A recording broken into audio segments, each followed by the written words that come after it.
In the United States, beef is graded by the USDA, the U.S. Department of Agriculture. The two main things they look at when grading beef are marbling, that's the little white streaks of fat within the meat, and maturity, or how old the animal was at the time of slaughter. These factors help determine how tender, juicy, and flavorful the beef will be once it's cooked. The three most common USDA grades you'll see at the store are Prime, Choice, and Select, and each has its own qualities and best uses. Let's start with USDA Prime, which is the highest grade and the gold standard for beef lovers.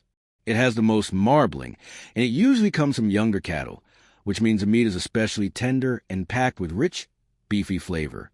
Prime beef is what you'll often find at top steakhouses or high-end butchers, and it's perfect for grilling, broiling, or roasting. Think juicy ribeyes, buttery filet mignons, and mouth-watering strip steaks. It's also the most expensive because of its quality and limited availability. Only a small percentage of beef makes the prime grade. Next up is USDA Choice, which is still very high quality, and probably the most common grade you'll see in grocery stores. It has less marbling than prime, but still enough to keep the meat tender, juicy, and flavorful, especially in cuts like sirloin, chuck, or round. Choice is a great all-around option for people who want quality beef without paying top-tier prices. It's versatile, budget-friendly, and works well for grilling, roasting, slow cooking, or pan-searing. Then we have USDA Select, which is a leaner grade of beef with less marbling. Because there's less fat running through the meat, it tends to be firmer, less juicy, and not quite as flavorful as Prime or Choice. But that doesn't mean it's bad.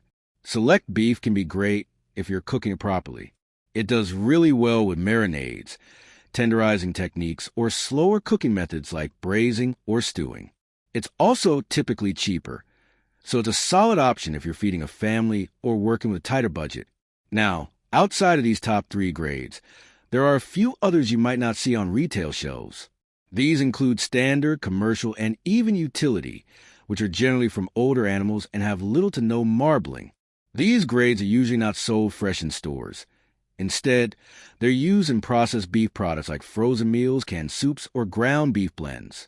While not ideal for steaks or roasts, they still have a place in the food industry where cost and shelf life are bigger priorities than tenderness. It's also worth noting that beef can be labeled with other terms like grass-fed, grain-finished, organic, or dry-aged, but these aren't related to USDA grading.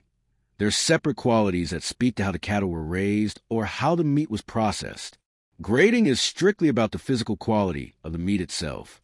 So, next time you're at the butcher or browsing the meat aisle, take a second to look at the grade.